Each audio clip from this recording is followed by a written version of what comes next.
Boa tarde a todos, boa tarde a todas. Nós vamos iniciar os nossos estudos evangélicos e doutrinários dessa tarde.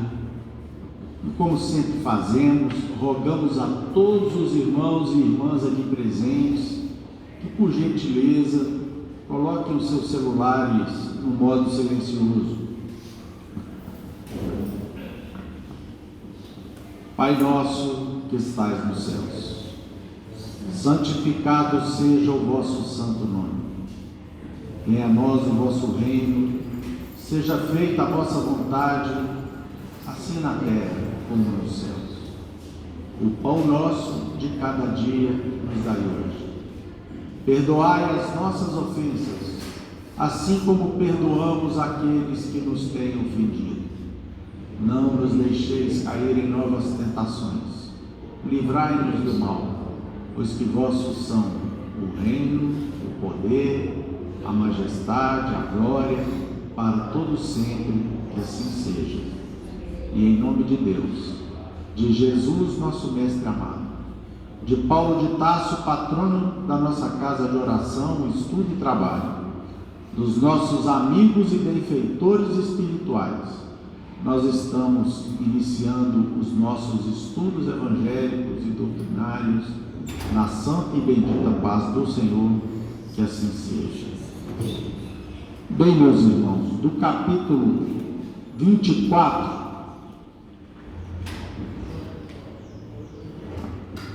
nós temos hoje para o nosso estudo os itens 17 e 18. O item 17 do evangelista Lucas, que inicia o subtítulo: Carregar sua cruz. Quem quiser salvar a vida, perdê-la-á. São palavras de Jesus. Benditosos sereis quando os homens vos odiarem e separarem, quando vos tratarem injuriosamente, quando repelirem como mal o vosso nome por causa do Filho do Homem. Rejubilai nesse dia e ficai em transportes de alegria, porque grande recompensa vos está reservada no céu, visto que era assim que os pais deles tratavam os profetas. Lucas, capítulo 22, capítulo 6, versículos 22 e 23. Agora dos evangelistas Marcos, João, Lucas e Mateus.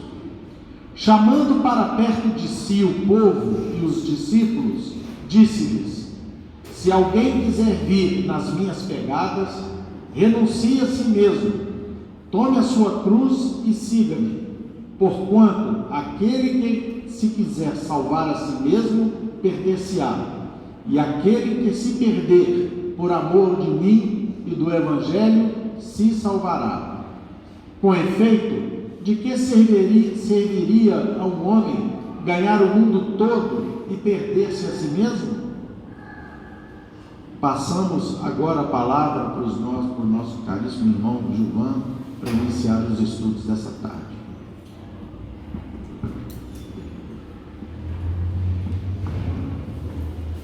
Boa tarde a todos. O nosso querido patrono, Paulo de Tarso, em sua primeira carta aos Coríntios, disse o seguinte: a palavra da cruz é loucura para os que perecem, mas para nós que estamos sendo salvos, é o poder de Deus. Então, com essa mensagem de Paulo à comunidade de Corinto, e que ecoa pelos séculos, é que vamos iniciar a nossa participação, pedindo a Jesus que nos abençoe os esforços de aqui nos encontrarmos para, reunidos em seu nome, estudar o seu Evangelho. Bom, meus irmãos, o tema da tarde é o capítulo 24. Não ponhais a candeia debaixo do alqueire. O capítulo 24 que está sendo estudado aqui ao longo deste mês de agosto aos sábados, e que hoje iremos finalizá-lo refletindo sobre os últimos itens desse capítulo. E essa imagem utilizada por Jesus, não ponhais a candeia debaixo do alqueire, conforme temos aprendido aqui nos últimos sábados, significa que o conhecimento da verdade não pode ficar escondido, oculto. Ele nos é revelado progressivamente, de acordo com o nosso amadurecimento intelectual e moral. Então nós sabemos que o conhecimento da verdade, de Deus, de suas leis, chegou à humanidade em 3 grandes momentos. É claro que ela sempre existiu. Deus é eterno, imutável, onipresente, onisciente.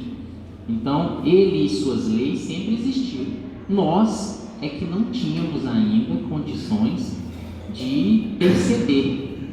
Então, à medida em que progredíamos, acessávamos maiores parcelas da verdade. E o Cristo falava por parábolas exatamente por isso.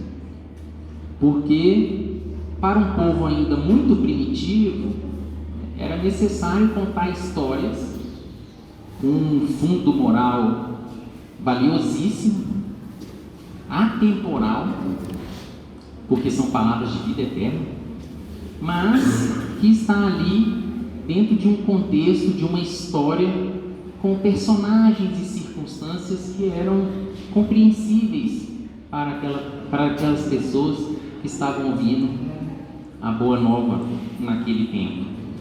Mas Jesus trouxe a verdade em sua plenitude, aquilo que conseguíamos compreender já nos foi transmitido.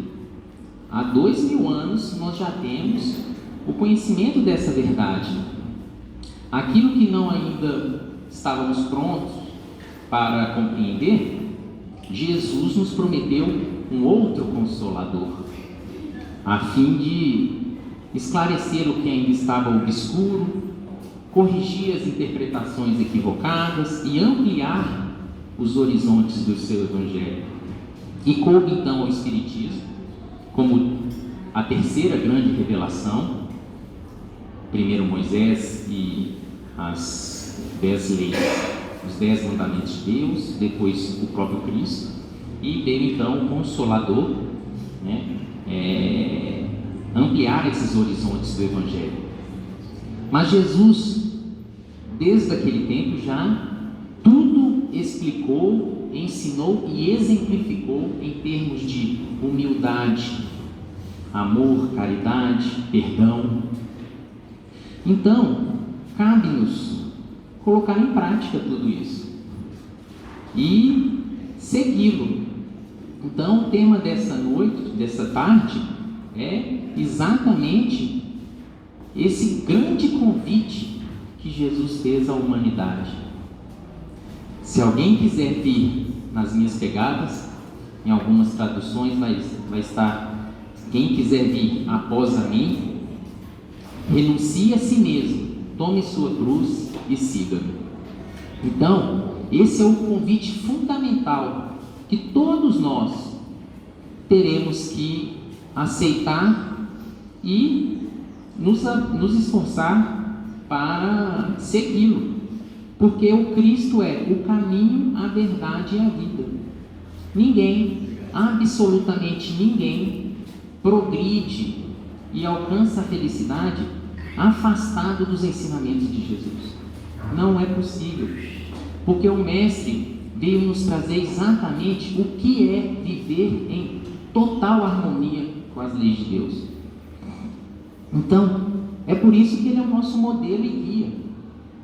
É nele que temos que nos espelhar, fixar os olhos e segui-lo. Então, meus irmãos, é nesse sentido que a mensagem de hoje nos conclama a seguir Jesus.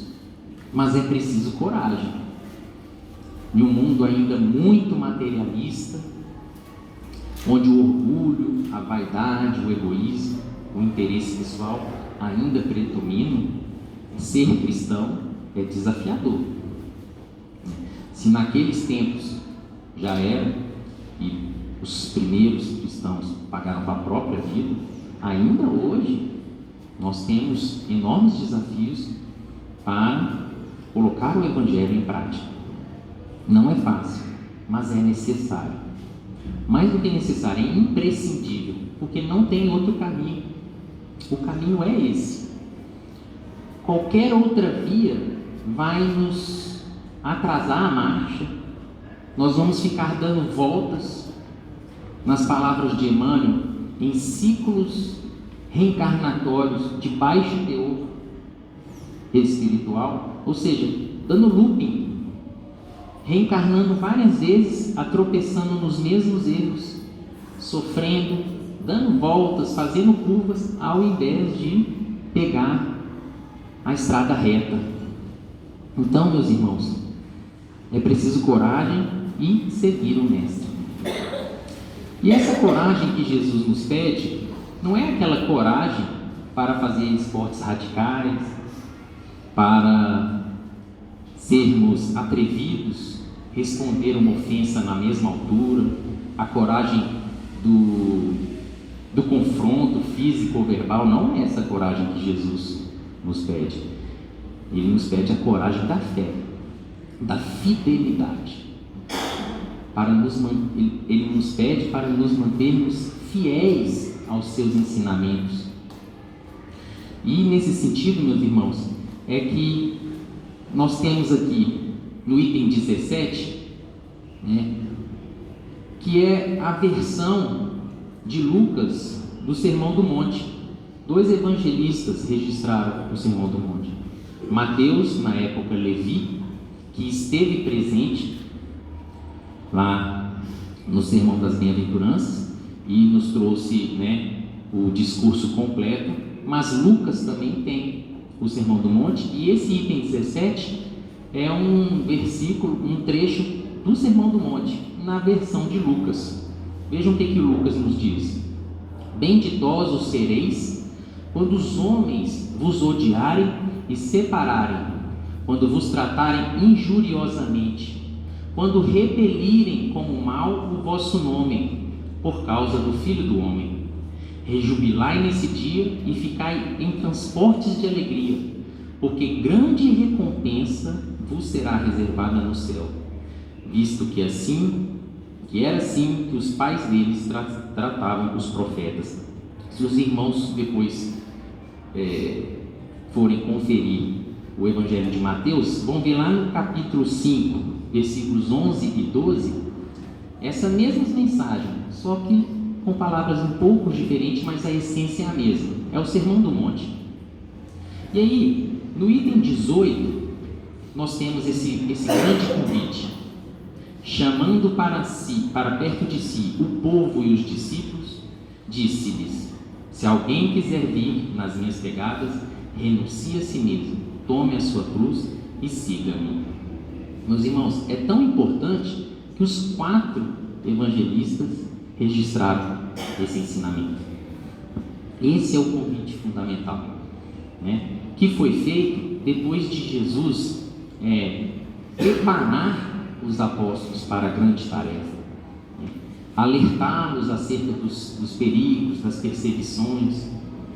Então, ele pede coragem e faz o convite, mas ele, ao mesmo tempo que faz um convite, ele também promete as recompensas sublimes que nós receberemos se nos empenharmos em segui-lo. Então, meus irmãos, para entender melhor, se nós temos Jesus como caminho, verdade e vida, então é a Ele que temos que seguir. E o Cristo já comunga com o Pai. Ele já está em absoluta harmonia com o Criador. o seu evangelho é a síntese perfeita do que nós precisamos fazer. Então, todos nós, sem exceção, cedo ou tarde, teremos que aceitar esse convite e segui-lo. O Cristo ainda, nos prometeu que nenhuma das ovelhas que o Pai lhe confiou ficaria perdida. Então Ele está ao nosso lado, além de ter ido na frente, de ser o nosso guia, Ele também está, Ele e seus mensageiros, nos amparando, nos assistindo durante toda a caminhada. Então tenhamos fé, tenhamos coragem, porque não estamos sozinhos. E é interessante essa situação do convite, porque por mais que a criatura ainda esteja endurecida, uma hora ela vai despertar. É da lei. Ninguém fica estacionado eternamente. O irmão que está mais afogado na carne, mais afundado nas sombras da ignorância, do ódio, da vingança, uma hora ele vai despertar. E nós temos, por exemplo, são vários os exemplos, A literatura espírita é muito farta. O próprio Emmanuel nos conta a sua reencarnação como o senador romano Públio Lentulus, quando ele esteve à frente com Jesus, à margem do lago Tiberíades, e o mestre lhe falou: está no seu querer me seguir agora ou daqui a milênios.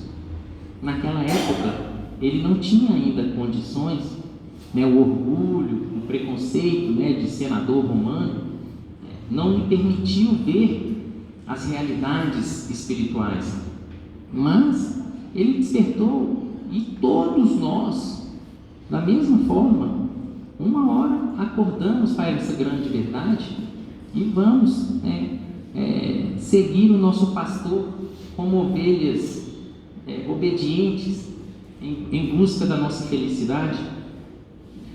É claro, meus irmãos, que aceitar é o primeiro passo, e aceitar da boca para fora, apenas formalmente, é fácil. Depois nós temos que compreender o Evangelho, nos dedicarmos no estudo, na reflexão da mensagem de Jesus, e mais na frente é que vem o desafio, que é vivenciá-lo. Aí é mais difícil, mas não tem outro caminho. Todos nós vamos passar por essa jornada, e é por isso que existe um ditado muito sábio que diz: é justo que muito custe aquilo que muito vale. Então, se por um lado a gente sabe que seguir Jesus é desafiador, porque nós vamos ter que enfrentar os nossos vícios, as nossas imperfeições, o nosso ego, o nosso orgulho. Por outro lado, as recompensas são maravilhosas. E é importante a gente não perder isso nunca das nossas reflexões. Lembrar que vale a pena, que não estamos sozinhos e que, se fizermos a nossa parte, vai dar certo, seremos vencedores. Jesus, na última ceia, alertou os discípulos para essas dificuldades, mas também disse: olha, coragem, no final vai dar certo. Ele disse: na verdade vos digo, chorareis e vos lamentareis, e o mundo se alegrará, e vós estareis tristes, mas a vossa tristeza se converterá em alegria. E na sequência, meus irmãos, o Cristo usa um dos símbolos mais belos, a dor do parto. Então, as mulheres sabem muito melhor do que nós homens, mas o que acontece? tem um período difícil ali na gestação, mas depois que passa, e é isso que Jesus nos fala, olha, ele falando na última ceia, a mulher, quando está para dar à luz, sente tristeza, porque é a chegada a sua hora, mas depois de ter dado à luz a criança, já não se lembra da aflição, pelo prazer de haver nascido um homem no mundo. É isso que acontece conosco. Nós estamos gerindo um novo homem, uma nova mulher, um ser mais evangelizado. Estamos renascendo a cada dia. A ressurreição não é isso? A renovação da criatura. Então nós vamos passar pela dor do parto, mas a alegria depois é gloriosa. E nesse sentido, meus irmãos, nós podemos perceber que quem compreende isso não pensa duas vezes, vai na direção de Jesus. E eis o projeto divino para a humanidade. Começou com Jesus, depois ele convida 12 apóstolos. Dos 12 apóstolos, forma-se os 500 da Galileia, e de lá para cá, quantos não somos? A caravana só aumenta, porque Jesus é o pão que desce do céu, é a água viva. Só Ele mata a nossa sede, como Ele falou para a mulher samaritana lá no poço de Jacó: mulher, quem beber dessa água voltará a ter sede. Quem beber da água que eu der nunca mais terá sede. Então, meus irmãos, sigamos em frente, porque o caminho é árduo, é difícil, mas vai dar certo. Hoje em dia não temos mais as feras, os martírios sangrentos nos circos romanos, mas temos sacrifícios no nosso dia a dia. Temos que silenciar diante de uma ofensa, não é isso que Jesus nos pede? Silenciar, tolerar uma provocação, perdoar. Isso exige o sacrifício do nosso ego, do nosso orgulho. Nós temos que mudar o rumo de uma conversa, de uma roda onde está espalhando ali a maledicência, a fofoca. Exige de nós uma postura diferente. E são várias as hipóteses, desde as mínimas coisas até as maiores, nós temos que sacrificar o nosso tempo de descanso, o nosso tempo de lazer, para estudar um pouco mais, para praticar a caridade, ao invés de seguir as massas. Nós temos que fazer um pouco diferente. Isso é seguir Jesus. E nós iremos fraquejar algumas vezes, cair, mas o importante é sempre levantar e persistir caminhando. Temos o Consolador ao nosso lado para isso. O Espiritismo é maravilhoso, nos explica, nos conforta, nos fortalece, e a misericórdia de Deus é infinita. A cada instante nós temos a oportunidade de tentar de novo, a cada dia, e ainda temos as encarnações. Então tudo foi feito para dar certo, só depende de nós, do nosso esforço. Então, meus irmãos, cabe-nos combater o nosso orgulho, a nossa vaidade, e é isso que significa o negar a si mesmo. O negar a si mesmo é fazer esse combate, essa reforma íntima, e tomar as nossas cruzes nos ombros. Cruz, meus irmãos, que nós mesmos ajudamos a projetar antes de reencarnar. Nós sabemos que muitas das provas, das expiações que estamos passando, algumas nós criamos na própria vida atual, mas as outras, muitos de nós participamos desse projeto, desse planejamento reencarnatório. Então a cruz, ela é adequada às nossas necessidades, ela é do tamanho e da proporção ideal às nossas forças. Então tenhamos coragem para colocá-las aos nossos ombros e seguir adiante. Para caminhar aqui para o encerramento da nossa participação, nós trouxemos uma mensagem de Emmanuel que está nessa obra aqui. O título da obra já é bem indicativo, né? Rumo certo. Então, vamos ver aqui o que Emmanuel nos fala lá no penúltimo capítulo, intitulado Suportar Nossa Cruz.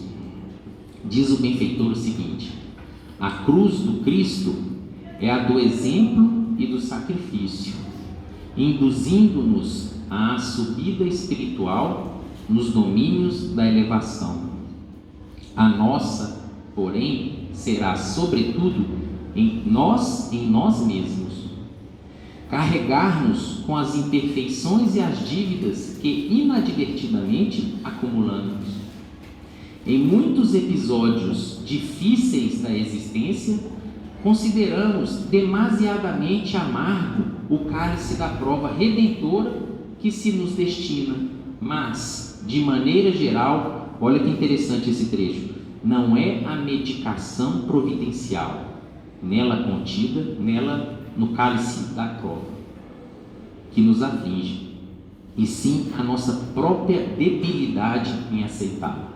Então aqui Emmanuel está falando, olha, mais do que a prova em si, a nossa fraqueza de enfrentá-la que é o maior problema. Em numerosas crises do mundo, julgamos excessivamente pesada a carga dos desenganos que nos fustigam o espírito.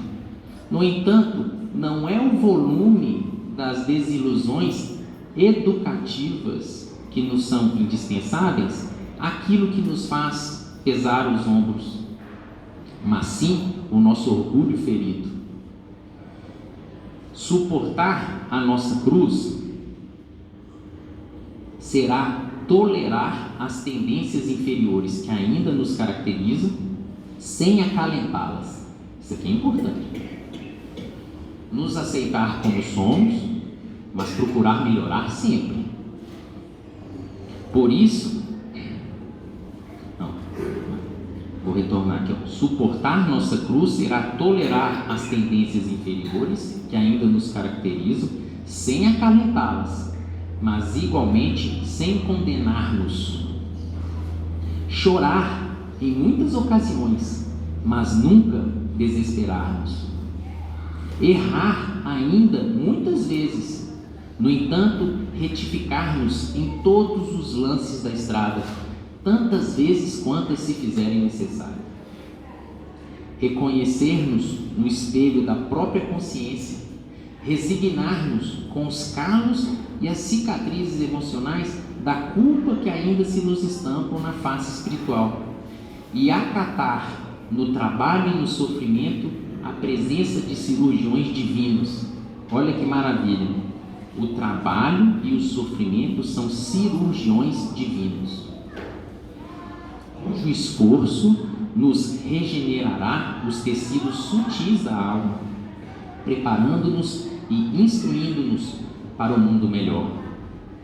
Suportar nossa cruz jamais será maldizê-la ou lamentá-la, e sim acolher-nos imperfeitos como ainda somos perante Deus, mas procurando por todos os meios justos melhorar-nos e burilar-nos, avançando sempre, mesmo que vagarosamente, milímetro por milímetro, nos caminhos de ascensão para a vida eterna.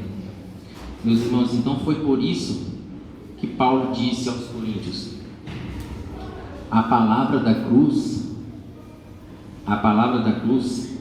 me perdi aqui, deixa eu lembrar. A palavra da cruz é loucura para os que perecem. Perecem aonde? Na carne, no materialismo. Para quem tem essa visão estritamente material, a cruz do sacrifício é loucura. Mas é porque a visão dele é limitada. a tudo que é da matéria. Então, estão iludidos. E aí Paulo prossegue: mas para nós que estamos sendo salvos pelo Evangelho de Jesus, salvos pelo Espiritismo, que nos revela as realidades espirituais, que nos mostra que somos espíritos imortais, para nós a palavra da cruz é salvação, é o poder de Deus. Que Jesus nos abençoe a todos.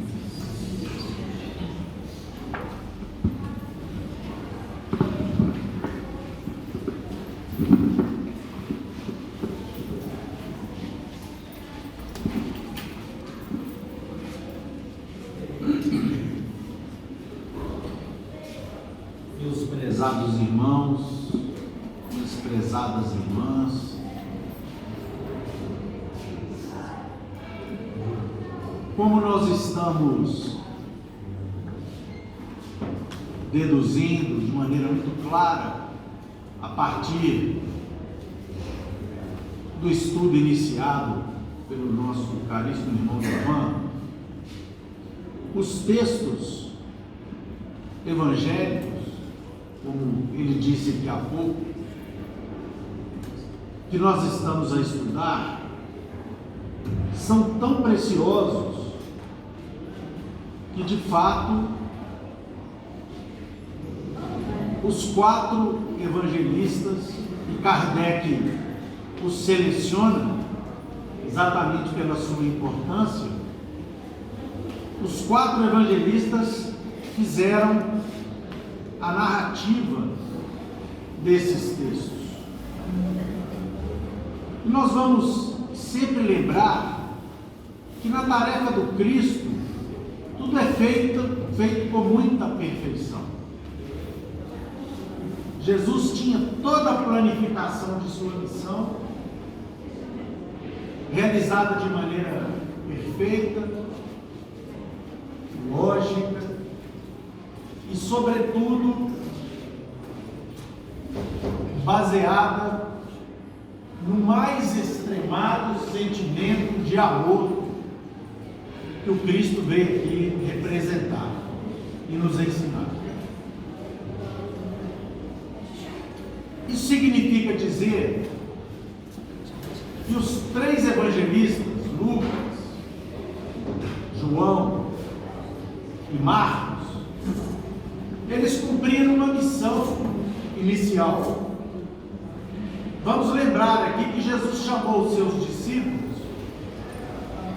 logo após reuni-los em Cafarnaum, logo após designá-los, descobri-los, cada qual no seu tempo e na sua característica. Pedro, seu irmão André na barca, Mateus, conhecido inicialmente como Levi, no serviço público,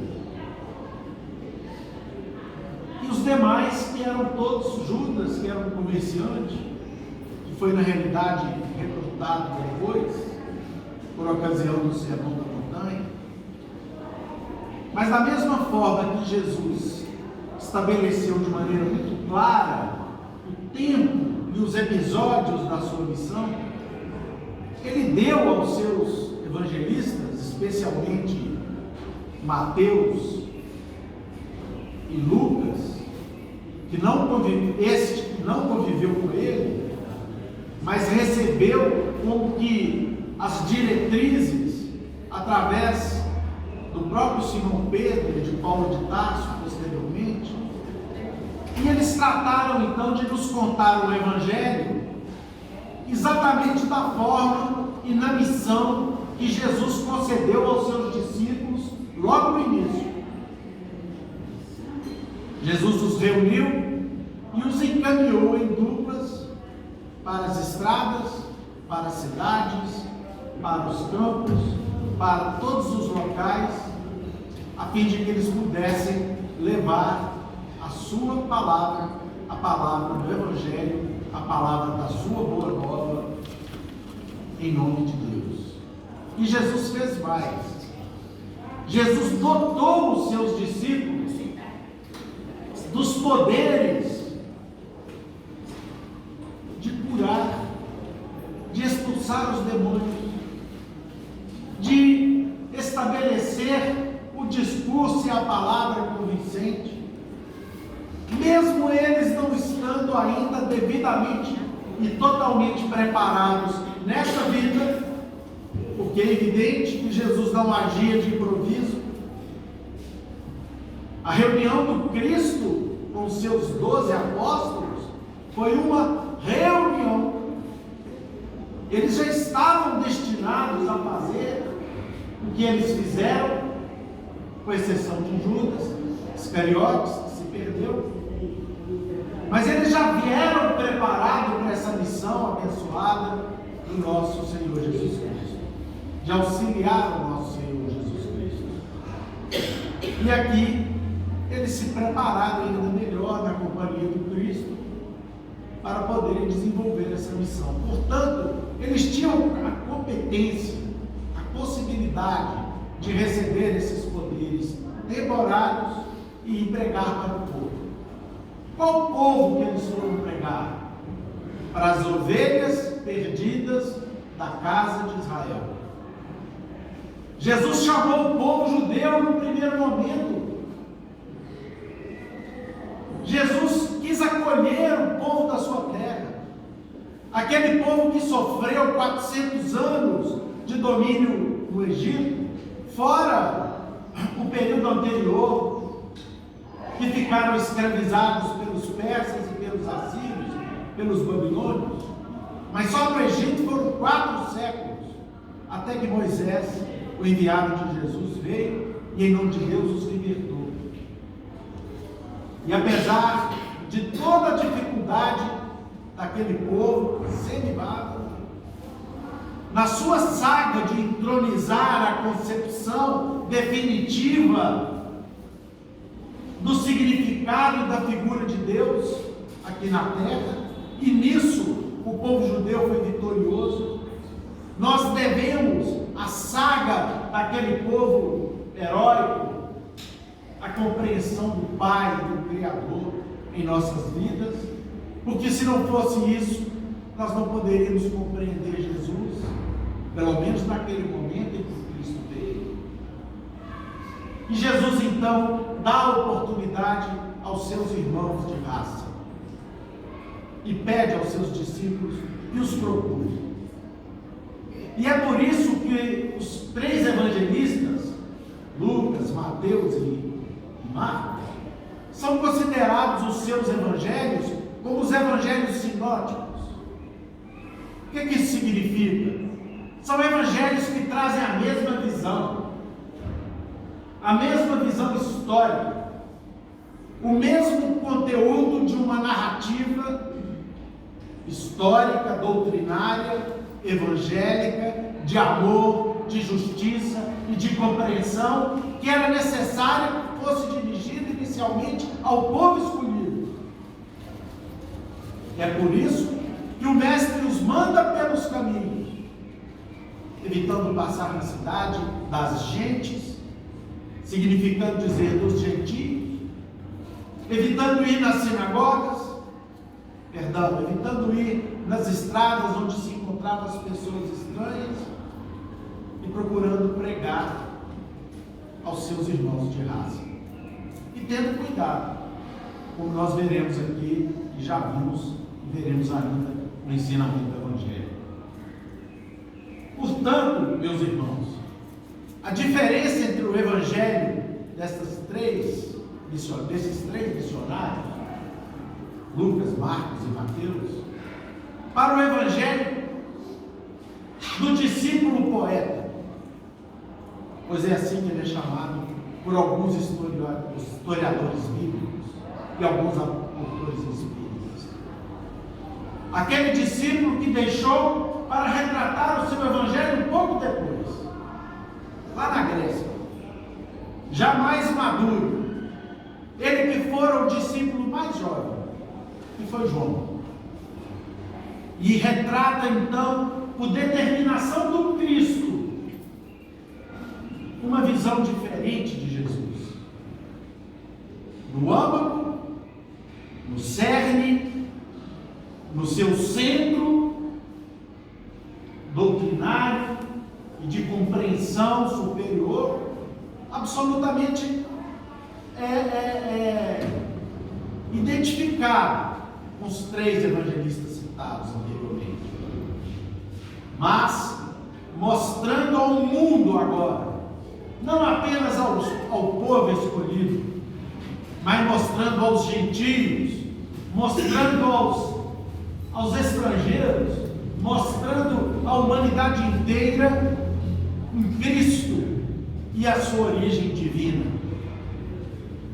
Um Jesus com seu cunho universal, como Filho de Deus que haveria de auxiliar a todos os países e rincões do mundo, falando numa só língua, numa só linguagem, num só sentimento.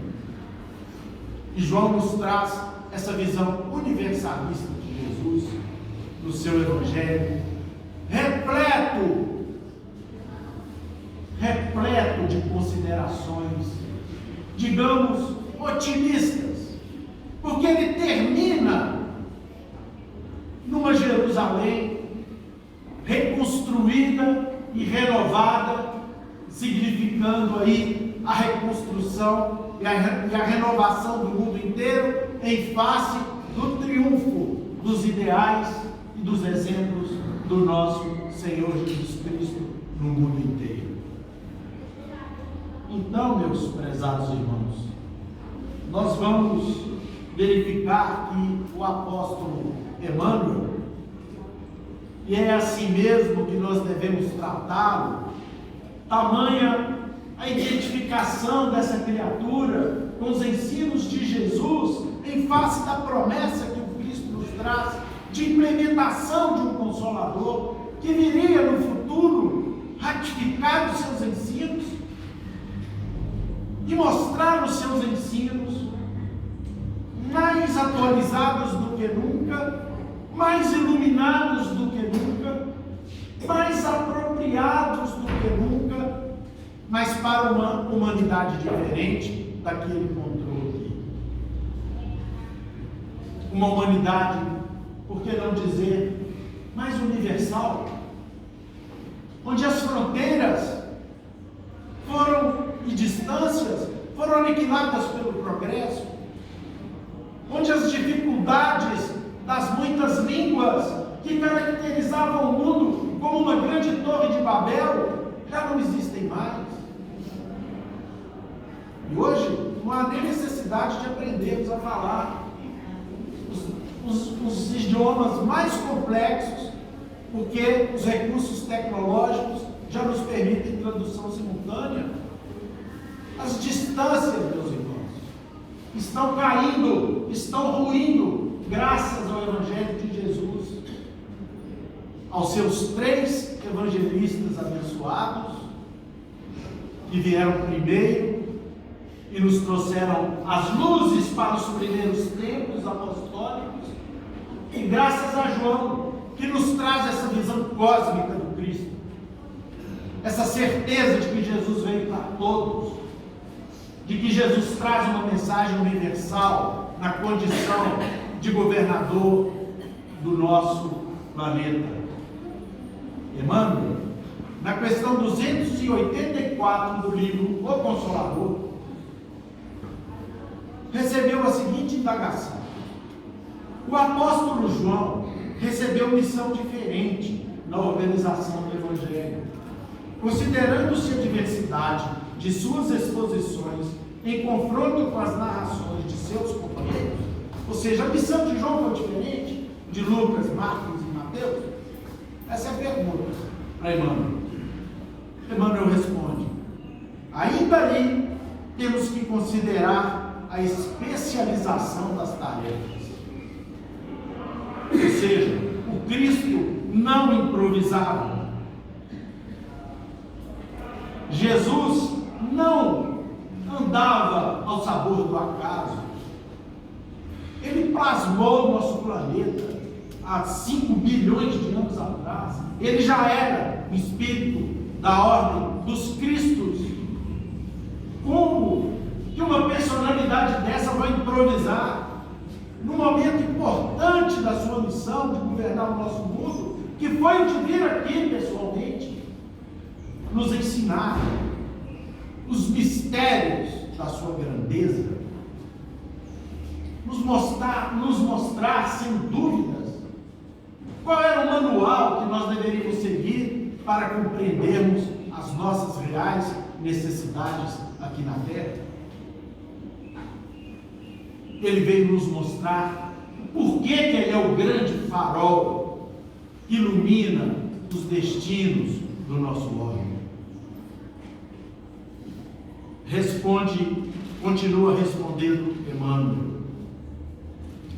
As peças nas narrações evangélicas identificam-se naturalmente entre si como partes indispensáveis de um todo. Ou seja, cada apóstolo deu sua contribuição, e sua contribuição se constituiu pela abordagem a partir de uma determinada forma. Mas somos compelidos a observar, responde Emmanuel, que se Mateus, Marcos e Lucas receberam a tarefa de apresentar nos textos sagrados o pastor de Israel na sua feição sublime, a João coube a tarefa de revelar o Cristo divino na sua sagrada missão universalista. Está claro agora, meus irmãos, por que João foi poupado do martírio? Por que ele foi escolhido para viver ao lado de uma santa, de uma mulher absolutamente pura? Foi Maria, tomando conta dela e recebendo dela não só o carinho, mas também a influência superior que facilitaria o apóstolo na sua grande tarefa de um evangelista universal. Assim, meus caríssimos irmãos, os textos evangélicos, eles se complementam. E em toda essa sua grandeza, nós recolhemos de cada um deles o resultado abençoado do concurso de Jesus na vida inicialmente dos seus 12 apóstolos. E eu vos envio para as ovelhas perdidas da casa de Israel. E no versículo 16, que o próprio Mateus nos dá, aqui no capítulo 10, nós vamos encontrar Jesus, inicialmente, logo depois de reunir seus discípulos, dizendo a eles: eis que vos envio como ovelha no meio de lobos. Portanto, sedes prudentes como as serpentes e simples como os pombos. Jesus deu a senha. Vocês vão estar numa humanidade louca. Vocês vão estar ao lado de bárbaros que não respeitam sequer a vida de seus semelhantes, dos poderosos que desdenham os fracos e dos materialistas que não suportam outra palavra a não ser o verbo ter, possuir. Vocês vão ser lobos como eles? Evidentemente que não. Vocês serão ovelhas, porém vocês serão prudentes. E esse é o convite que nós espíritas estamos recebendo de Jesus desde aquele tempo, especialmente nos momentos que estamos vivendo aqui no planeta, nos momentos que antecedem a regeneração, que dependerá de nós num dado momento, mas que será feita sem nós. Se for necessário que Jesus determine um aumento significativo da reencarnação de anjos aqui na Terra, para que o mundo se redima, porque chegou o momento, ele tem autoridade para fazê-lo. E é por isso que o Mestre nos chama, meus irmãos, como trabalhadores da última hora, para que nós possamos dar a nossa contribuição nesse momento, para o nascimento desse instante novo da humanidade, que acontecerá com ou sem a nossa participação. Porque dentro do planejamento evolutivo que o Pai estabeleceu para todo o universo, se nós não evoluirmos aqui na Terra, evoluiremos em outros mundos, mais atrasados do que esse planeta maravilhoso que nos tem recebido há tantas e tantas vidas. Mas não dá mais para atrasar o advento do progresso do planeta. Mas nós estamos à beira de uma terceira guerra mundial. Nós vemos as nações se enfrentarem e se ameaçarem reciprocamente. E eu pergunto para todos aqui presentes: o que é mais poderoso? O que significa mais poder? A obra divina que se manifesta na natureza, que às vezes se torna inclemente, que às vezes produz cataclismas, que foi capaz de criar um oceano, ou o mar, como o mar Mediterrâneo, rompendo o estreito, que hoje é o Estreito de Gibraltar, e que pelas tradições bíblicas fez com que fosse esse episódio considerado o final do mundo, quando na realidade foi um fenômeno necessário para o estabelecimento de uma maior correção geográfica no planeta em que nós vivemos, por determinação de Deus e do Cristo. O próprio Emmanuel, respondendo através do Chico, nos diz muito claramente: os homens têm o livre-arbítrio de iniciar um processo de destruição do planeta? E os espíritos superiores, na figura de Emmanuel, disseram: têm. Porém, terão que enfrentar inicialmente a inclemência da natureza, que se voltará contra ele. E aí nós teremos que ver, analisar quem é que pode mais. Então, meus irmãos, nós estamos sendo chamados para fazer igual aos discípulos, de acordo com o conselho de Jesus. Vamos caminhar em duplas, vamos caminhar em grupos, e vamos levar até onde nós podemos ir, nas nossas casas, nos nossos trabalhos, nas ruas, nos locais em que frequentamos, enfim, na nossa vida, essa orientação que o Cristo deu aos seus queridos discípulos, aos seus queridos apóstolos. Sejamos mansos como os pombos, as ovelhas, mas sejamos atentos, prudentes como as serpentes. E é tão verdade essa informação que quem convive nas fazendas, no interior, sabe perfeitamente que uma cobra jararaca evita o tempo todo a presença humana, e ela só ataca quando acontece, alguém encosta nela sem querer. De fato é um acidente. Por quê? As cobras precisam ser prudentes para poderem sobreviver, dado o temor que elas causam. E os discípulos não foram pregar o Evangelho de Jesus desarmados. Eles foram armados com os poderes que o Cristo lhes concedeu. Eles levantaram paralíticos, curaram leprosos, afastaram os demônios, fizeram maravilhas em nome de Deus e levaram o Evangelho de Jesus inicialmente para o povo escolhido. Diferentemente daquele momento, meus irmãos, nós temos hoje as armas do conhecimento. Seja do conhecimento obtido depois de 2000 anos de progresso civilizatório, seja dos conhecimentos obtidos pelo Evangelho de Jesus, iluminado pela doutrina espírita. E pulando aqui alguns versículos do Evangelho, que eu haveria de reproduzir, mas que foram de maneira brilhante e resumida, trazida pelo nosso irmão Gilvan. Eu vou lembrar aqui o grande desafio que a criatura humana hoje possui para poder andar em direção do auxílio na condição de discípulos anônimos de Jesus, transformando o mundo. O que nos impede?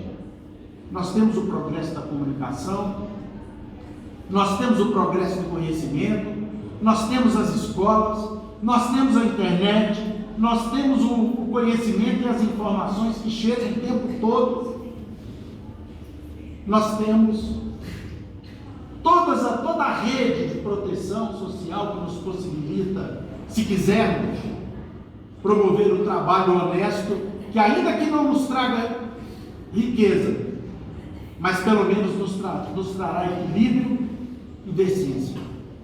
Mas o que atrapalha o homem de hoje, o Homo sapiens, homem e mulher, biblicamente falando, a obter esse galardão prometido por Jesus? Está aqui na questão 895 do Livro dos Espíritos, que eu vou trazer para os irmãos estudarem comigo. Postos de lado, perguntou Kardec, os defeitos e os vícios, acerca dos quais ninguém se pode equivocar. Vamos colocar de lado alguém que não tem aqueles vícios, aquelas deformidades, que inclusive o direito hoje pune de várias formas. Vamos colocar isso de lado. Aquilo que é óbvio, que a gente não pode mais praticar. Aquilo que está claro, que é regra de convivência social no mundo de hoje. Colocando isso de lado, pergunta Kardec,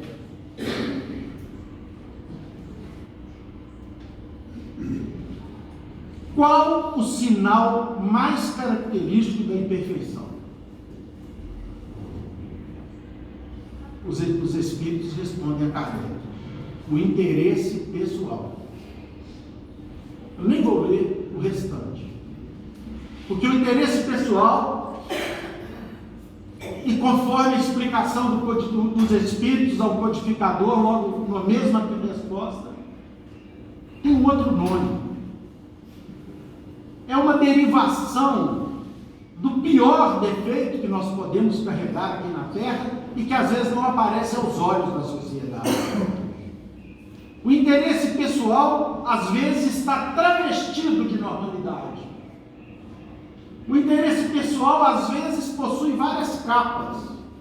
A capa da boa convivência social, a capa do verniz, do convívio, a capa da autoridade, a capa do poder, a capa da gentileza, a capa da capacidade de auxiliar as pessoas, às vezes até as mais necessitadas.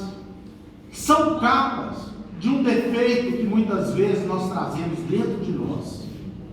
Nós somos tudo isso perante a sociedade, menos, e aí às vezes nós vamos ao crime, menos no momento em que ferem ou ameaçam o nosso interesse pessoal.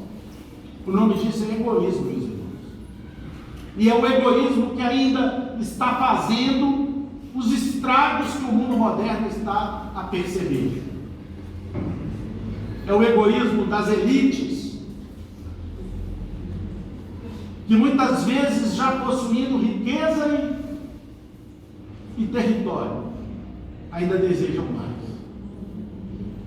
É o egoísmo dos irmãos que vivem na subalternidade, no trabalho às vezes digno, mas ainda humilde, mas que se revoltam contra a situação em que se encontram e estabelecem um clima de insurreição e de intranquilidade no ambiente onde eles atuam. É o egoísmo familiar, aquele em que nós nos colocamos como defensores intransigentes da nossa família, e ponto, a nossa obrigação acaba aí, porque o meu dever como pai é cuidar da minha família, e que se dane o mundo. Não estou nem aí para o que está acontecendo com o meu irmão que bate na minha porta 7 horas da noite num domingo, pedindo alguma coisa para comer, porque ele ainda não teve um alimento decente e quente para poder se alimentar naquele dia.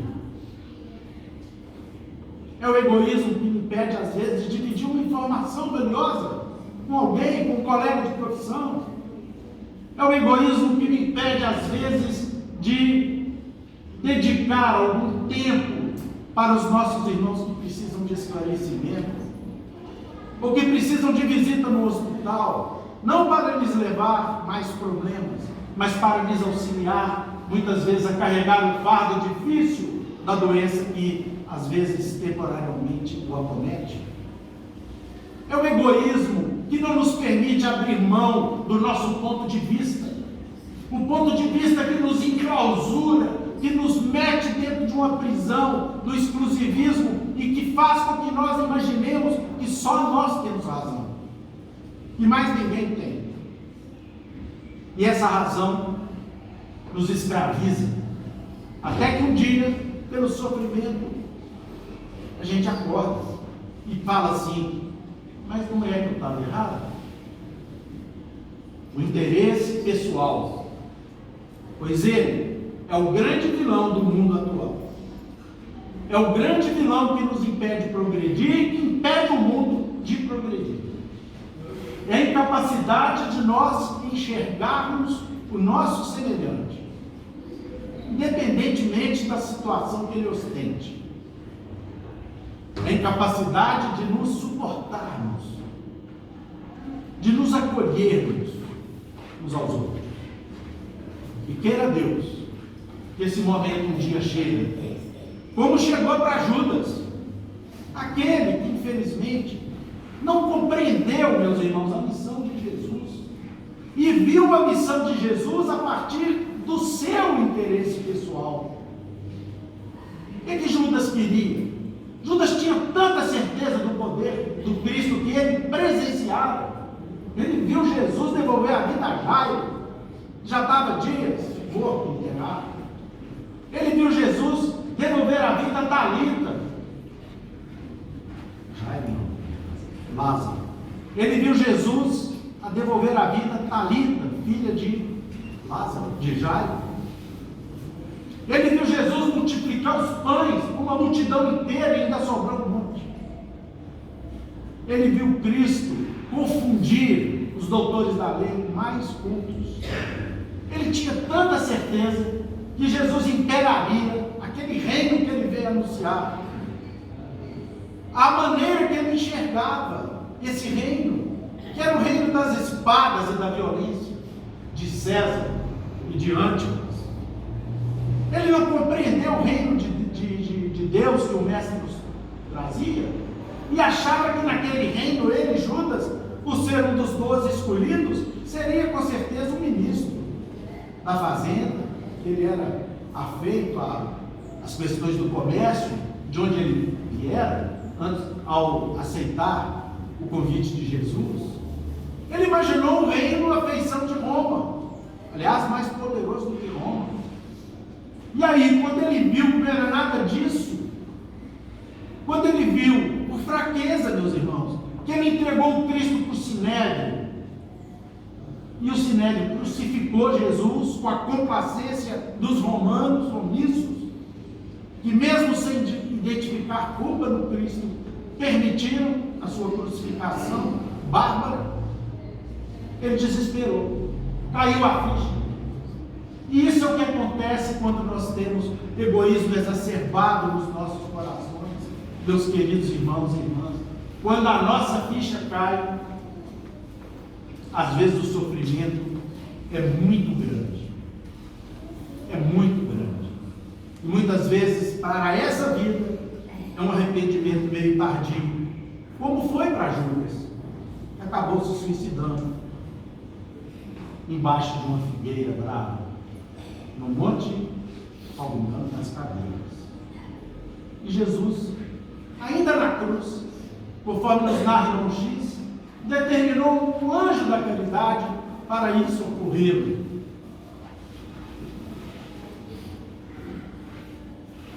Ao contrário, nós vamos encontrar o nosso patrono dessa casa, um rabi, um homem rico, de família rica, e que se preparou no Sinédrio a partir do seu mestre Gamaliel para ser o maioral dos juízes e dos sacerdotes.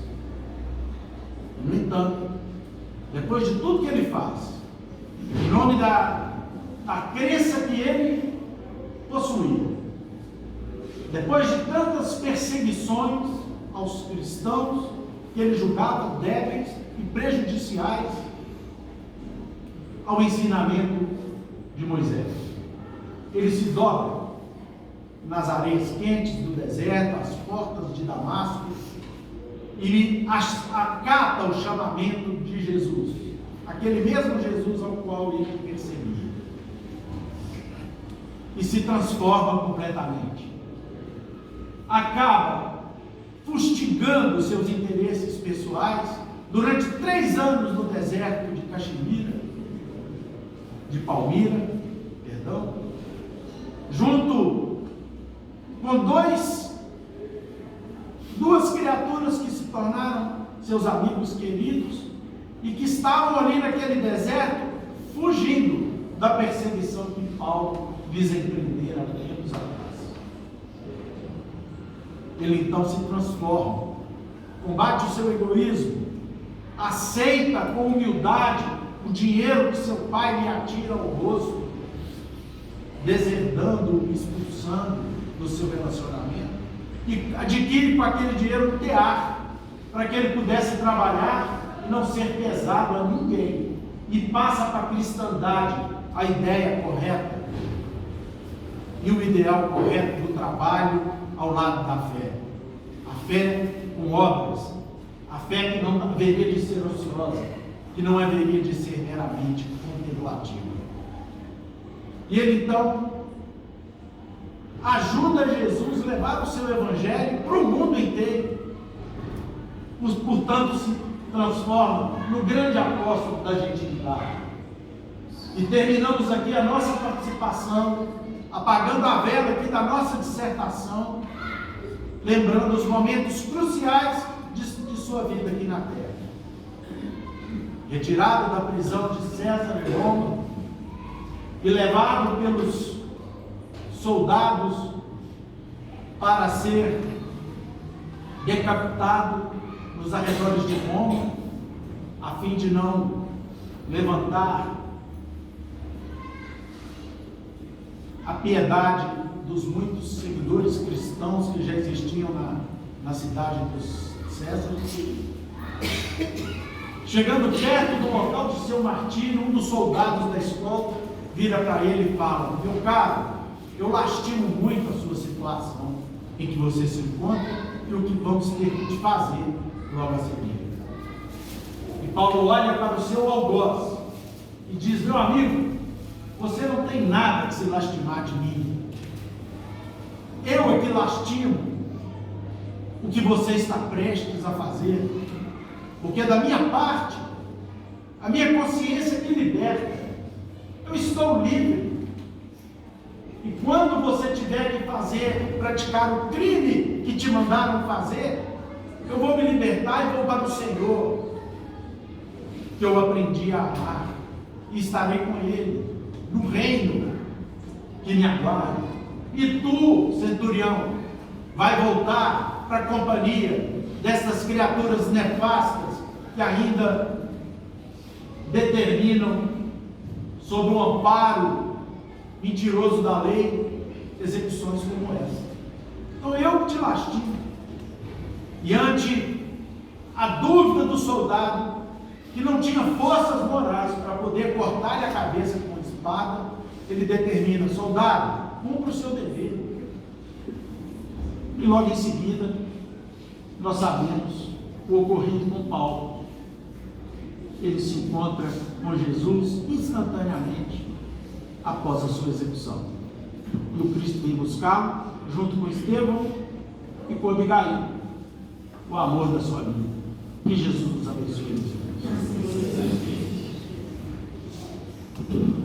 Meus irmãos, nós vamos fazer a nossa prece de encerramento mas antes do senhor Evandro fazê-la para nós, eu queria fazer um pedido assim bem carinhoso, bem respeitoso para todos os irmãos aqui presentes. Nós vamos começar daqui a pouco a sessão de passes aqui naquela sala ao lado. Todos nós sabemos que os passes são realizados para todos aqueles irmãos que desejam recebê-los com muito amor e carinho pelos irmãos que se dedicam a essa tarefa. E sabemos que o mundo espiritual prepara aquele local onde são dados os passes com muito carinho e respeito pelos irmãos que vão para a câmara de passe receber essas bênçãos. Então é um momento muito especial, e para podermos ter uma noção disso, é só lembrarmos assim, o que significa para cada um de nós, ou já significou algum dia, já aconteceu comigo, recebermos a bênção da cura para uma doença grave. É muito significativo, não é? Então, em razão disso, eu rogaria mais uma vez, com muito carinho, com muito respeito, a todos os irmãos aqui presentes, que na hora do passe, guardemos a fila.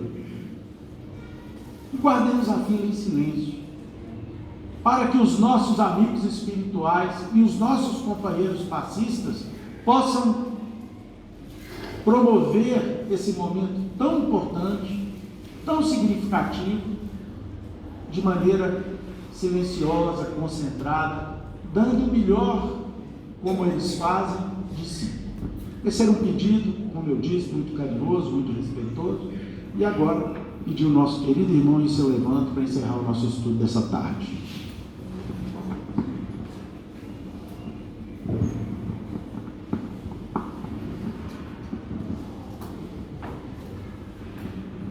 Querido Mestre Jesus, ao término dos comentários dos vossos ensinamentos nessa tarde, queremos agradecer, Senhor, a bênção, o amparo, a assistência que temos recebido, agradecer pela vossa misericórdia em nossas vidas e pedir, Senhor, que seja fortalecido em nós a fé, a coragem, a esperança, o ânimo, a paciência, para termos condições de vencer as dificuldades do caminho. Ave Maria, cheia de graça, o Senhor é convosco. Bendita sois vós entre os anjos, bendito o fruto do vosso ventre nasceu, Jesus. Santa Maria, Mãe de Jesus, rogai a Deus por nós, pobres pecadores, encarnados e desencarnados, hoje, agora e sempre, que assim seja. Devolvemos a palavra ao nosso irmão Eulerfino, para que ele possa encerrar a reunião da tarde. Com esta rogativa, em nome de Deus, de Jesus nosso Mestre, de Paulo de Tarso, patrono da nossa casa de oração, estudo e trabalho, dos nossos amigos e benfeitores espirituais, estamos finalizando os nossos estudos essa tarde na Santa e Bendita Paz, que assim seja. Meus irmãos, vão todos com Deus.